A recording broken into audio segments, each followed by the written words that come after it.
Guys, grabe talaga pala yung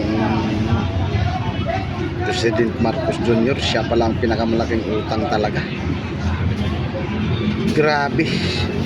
Nagsalita na kasi si Representative Igay Irisi, guys, na speech sa Congreso. Si Marcos Jr. talaga ang pinakamalaking utang sa kasaysayan. Kawawa talaga yung Pilipinas, guys.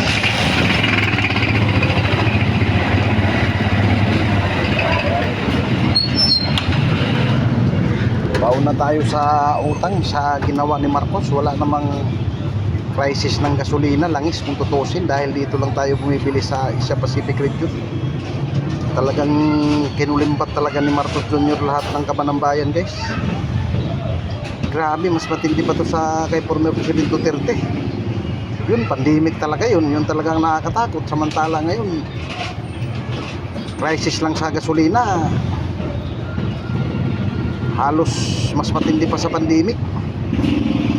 Kasi nag-privilege speech si Edgar Irisi, guys, yung nakarang araw.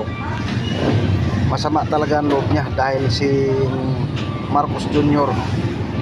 ang pinakamalaking utang sa kasaysayan ng Pilipinas. Nadismaya siya dahil umabot na ng kumulang 18 trilyon pesos ang utang ng Pilipinas. Grabe talaga. Ano bang ginagawa ni Marcos sa bansa natin? Talagang ginagawa lang niyang gatasan talaga.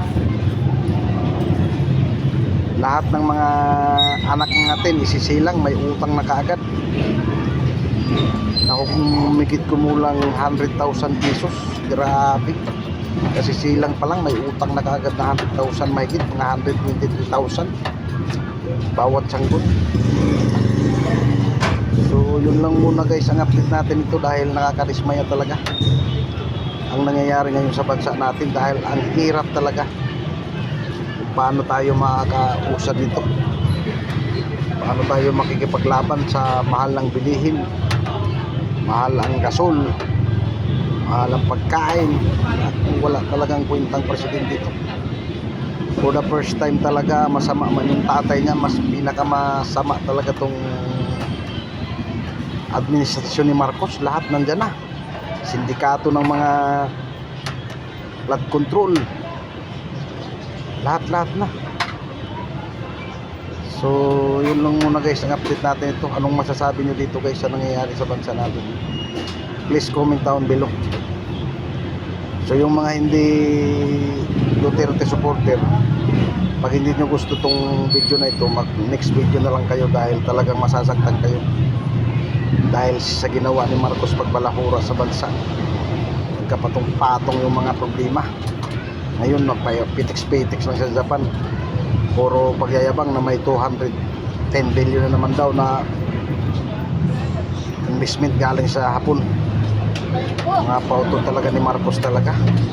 Puro pangako, wala namang nagawang mabuti sa bansa. Dapat talaga si Marcos mag-resign na lang, mas maganda pa siguro. So yun lang muna, guys. Huwag kalimutan mag-like, share, comment. Maraming salamat sa lahat ng suporta dito sa YouTube channel natin na Mr. Bin TV. Mga dodo supporter, long live, tuloy-tuloy lang tayo sa pagsuporta.